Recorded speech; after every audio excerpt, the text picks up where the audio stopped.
Hi, all you cool cats and kittens out there. Welcome back to Killer Concepts. My name is Peyton. Today we are talking about the disappearance of Dawn Lewis. If that name did not ring a bell to you, then you most likely did not watch the Netflix Docuseries Tiger King. Dawn Lewis was Carole Baskin's, previously Carole Lewis's, husband, and he disappeared in 1997. Now, there has been much speculation as to whether or not Baskins played a part in his disappearance.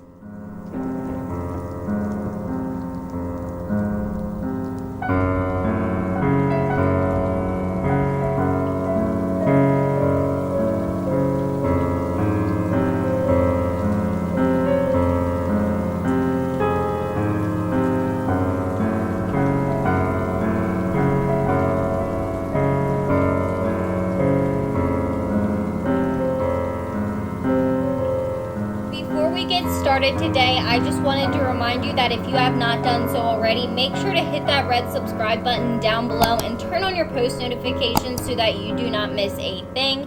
I am planning on doing a giveaway when I get to 100 subscribers here on YouTube, and you do not want to miss it. August 18th, 1997. Dawn Lewis was reported missing by his wife, Carole. Dawn Lewis was a local millionaire in the area, and so this disappearance was a big deal. Nobody knew what happened to Dawn. Some believe that it could have been foul play, while others believe that he up and vanished on purpose. As usual, I just want to start by telling you a little bit about who Lewis was as a person before we get into the depth of his disappearance. Dawn Lewis was born April 30th, 1938 in Dade City, Florida, as Jack Donald Lewis.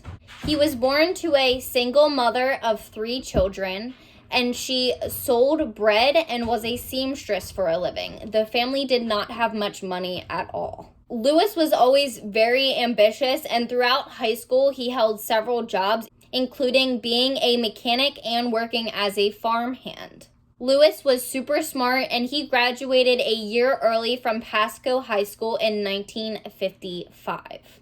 So Dawn Lewis was also a ladies' man, and he had no problem picking up the women. Lewis met his first wife, Gladys Cross, when he was working at the A&P as a bag boy, and he winked at her. The two of them dated for a year, and then they married when Cross was only 14 and Lewis was 17. Because of how young they were, their parents actually had to approve of their marriage and sign paperwork for it.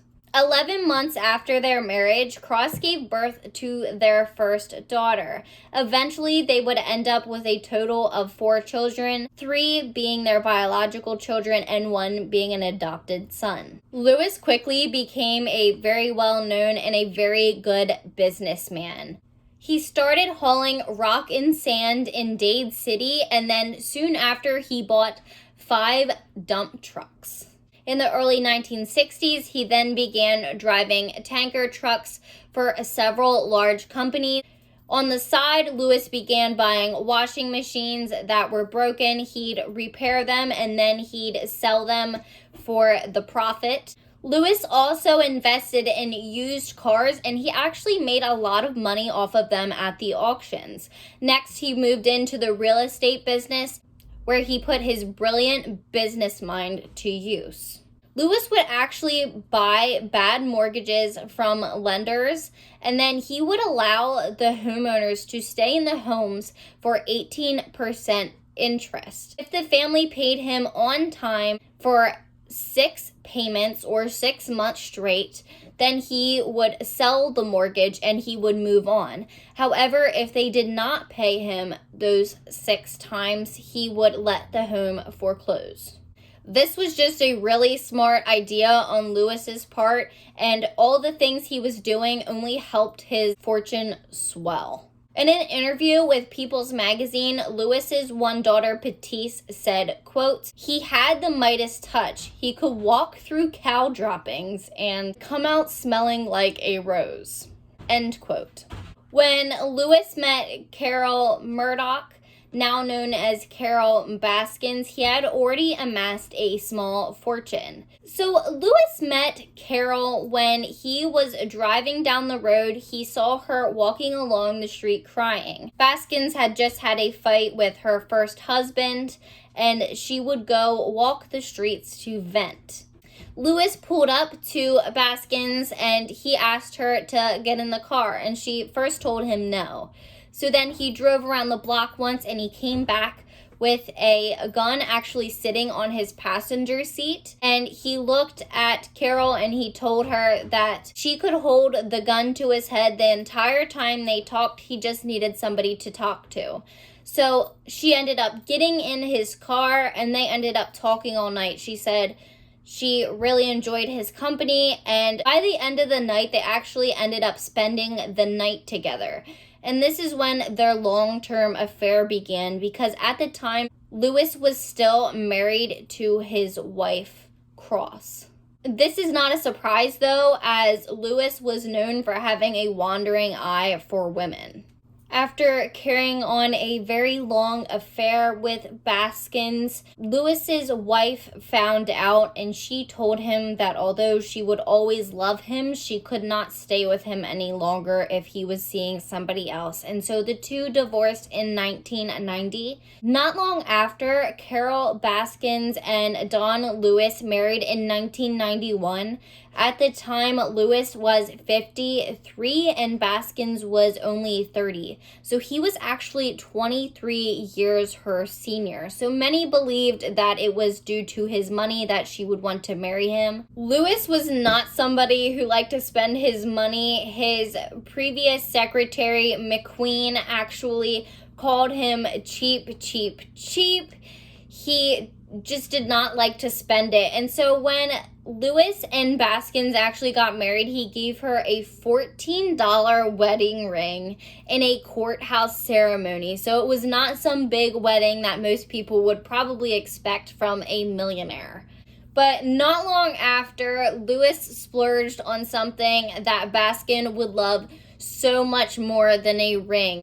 He ended up getting her a 6-month-old bobcat that she would name Windsong. Lewis and Baskin, as well as Carole's daughter Jamie, became so infatuated with this beautiful cat that they actually drove to Minnesota to buy some more. They were planning on buying 6 more cats when they found out that where they were going to buy was actually a fur farm. And instead of just buying 6, they bought all 60 bobcats. And this is how their animal sanctuary really started.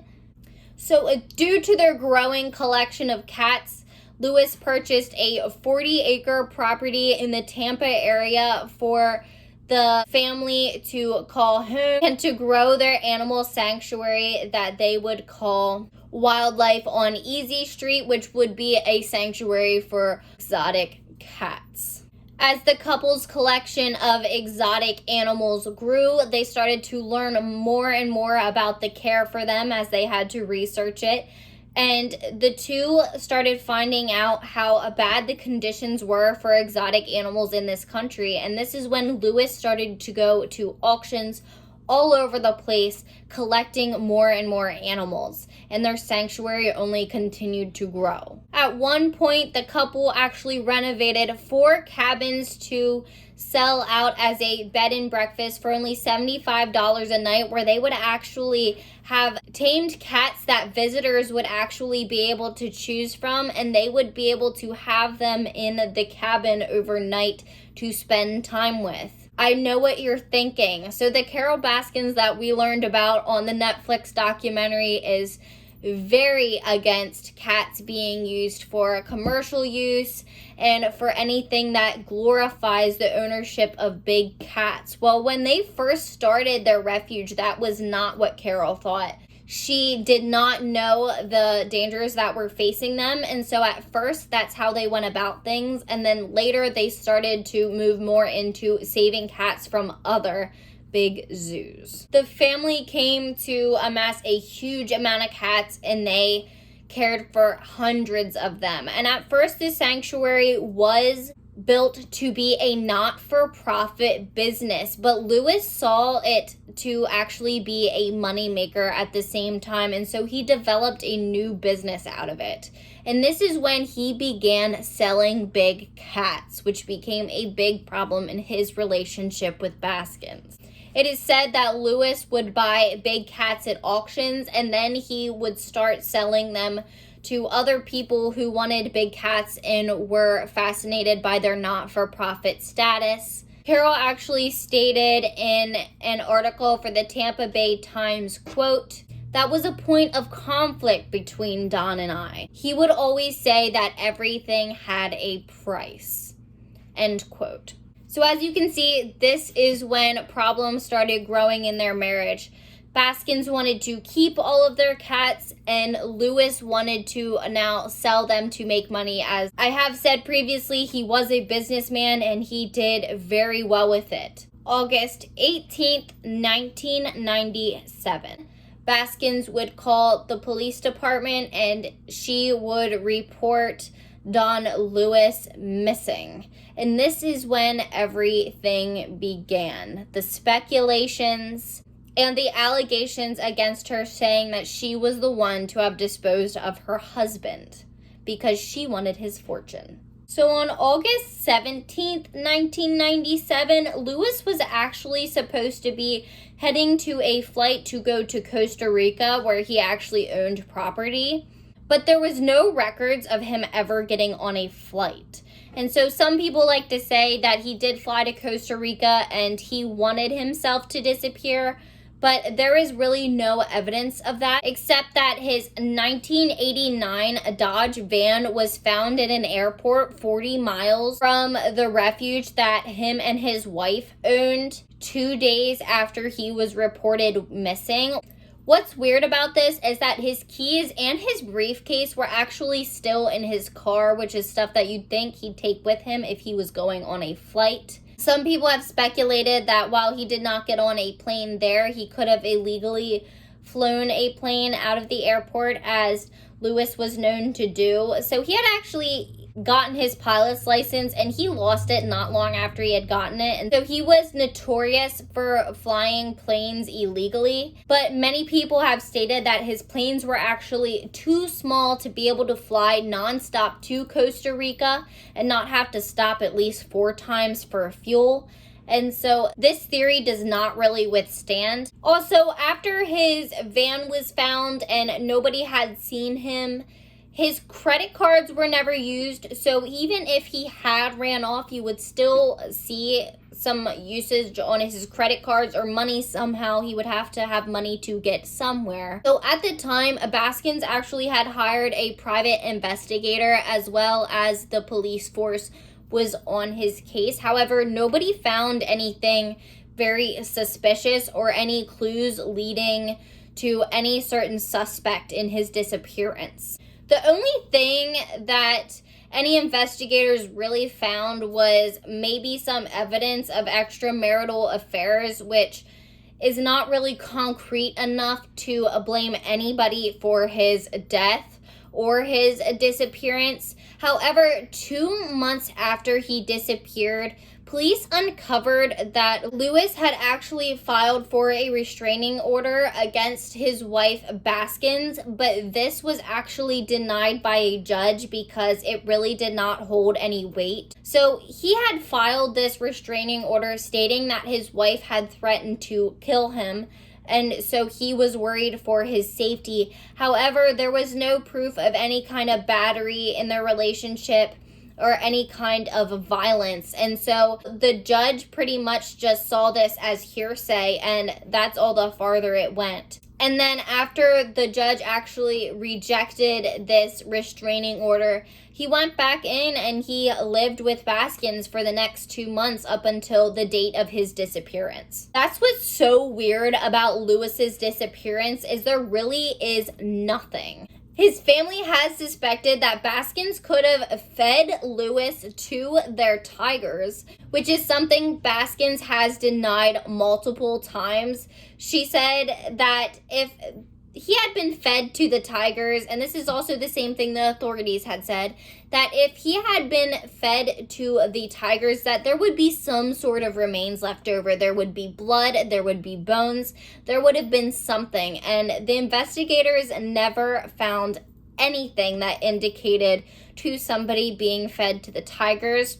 Now, the family has also stressed many times that they were upset that there was a meat grinder and that was never tested for Lewis's DNA. However, according to Baskin's, this meat grinder was actually a very small meat grinder, like the kind that you would have in your kitchen. And so the likelihood of somebody's body parts fitting in there is just not very likely. Also, the two had actually gotten rid of this meat grinder before Lewis's disappearance. So this is just not possible. The Netflix documentary has also mentioned the fact that there was a septic tank on the sanctuary's property, but detectives have reported that this idea just is not plausible. However, in 1998, when detectives did go search the sanctuary, Baskins did not allow them to search the meat freezers. They had also asked her to take a polygraph test, and she declined that as well. However, Baskins has said that this was due to her legal counsel telling her not to do those things. While many may want to fault her for this, I can say from all the time I have spent listening to true crime, I know that it is not a good idea to take a polygraph test. They are not always reliable, and they are not something that is even admissible in court. So just think about that for a second. The way that you're feeling is at the time, if you have bad anxiety or anything, that can also substantially affect a polygraph test. So that is not one thing that I can take as evidence against Baskins in this case.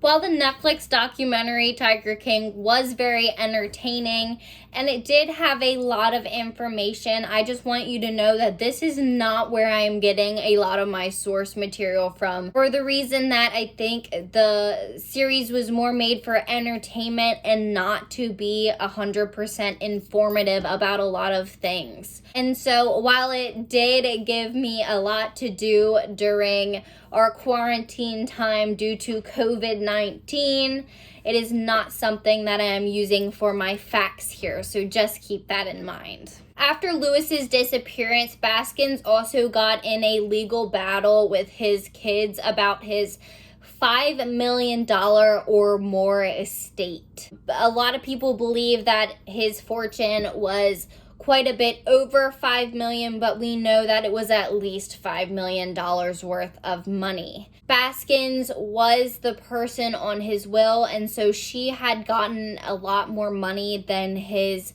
family had wanted to go to her. There has been many allegations that she has doctored his will, and that's how she ended up getting that much money.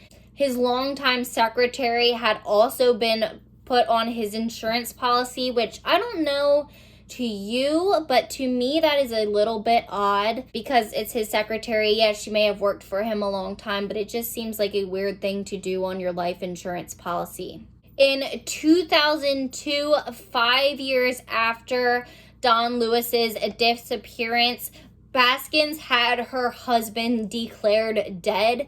By declaring him dead, this was a way that she could receive his assets from his estate, because you cannot do this until 5 years after somebody has disappeared. Like I said, many people have accused her of doctoring his will. One of the reasons is that the Netflix documentary did claim that it had noted in the will that it was in the circumstance of death or his disappearance, which is something that is not usually included in a will. You don't usually see somebody mention about going missing because that's not usually something that most people plan. Only about a year or two after Lewis had been declared dead, Carole Baskins went on to marry her now husband, Howard Baskins. She is still married to him to this day, and they are happily married. However, Baskins has stated multiple times that she is still shrouded with the speculation that she killed her husband and fed him to their tigers. When the Netflix documentary Tiger King aired, it shot Carole Baskin and the disappearance of her previous husband, Don Lewis, to the spotlight once again. And now the case is considered reopened. And I decided to talk about it mainly because I don't like to just go off of a documentary that is thrown on TV for entertainment purposes. Because while we all form our own opinions, and I even formed my own opinion while watching that documentary, I really wanted to take a deep dive into the case because I can't do that when I'm just looking at one source. However, I would like to say that the circumstances surrounding Lewis's death are very suspicious. So recently, Carole Baskin was actually chosen as one of the people to be on the show Dancing with the Stars, and Lewis's family members actually decided to create an ad to appear during the premiere of Dancing with the Stars to ask for information regarding Lewis's disappearance. And Baskins has responded to this saying that she hopes that it helps gain leads so that she can get the suspicion off of her back and that hopefully they can find him and then people cannot say that she killed her husband any longer. Now, there was a more recent lead that did come about through this case, and I just want to talk about that for a little bit before I end today's video.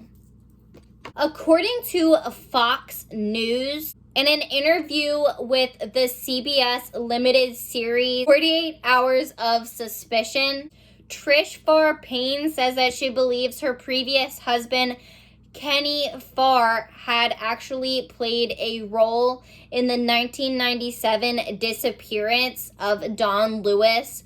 Kenny Farr had actually been a handyman for Baskins at the time. The reason that Trish Payne believes this is because she alleges that her ex actually instructed her not to talk about the disappearance of Don Lewis before he was actually declared disappeared in 1997. Farr Payne alleges that her ex-husband told her, quote, "Don's gone and I don't want you talking about him," end quote. Farr's ex-wife also alleges that at the time of Don's disappearance, her husband had brought home a freezer with a padlock on it. The freezer was fairly large, and that the freezer disappeared from their home not long after Lewis's disappearance had become public.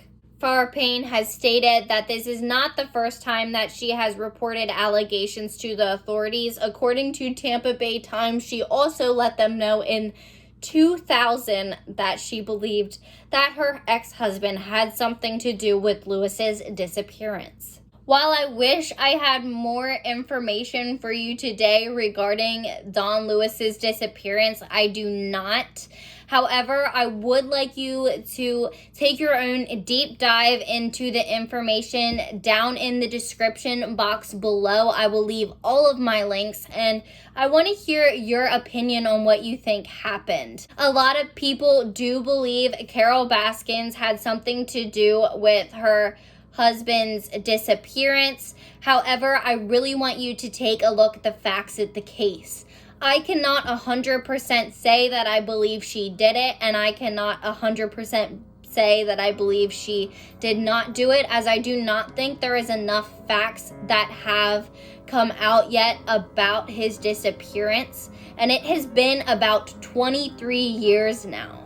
So while I'd love to stay here and chat with you guys about it even longer, that is all I have for you today. So make sure to hit that red subscribe button down below and turn on your post notifications so that you do not miss a thing. As I said in the intro, I will be doing a giveaway once I get to 100 subscribers here on YouTube, and you guys do not want to miss it. Before you go, I want to remind you that the world's most dangerous minds hide in the most unlikely places and to stay safe.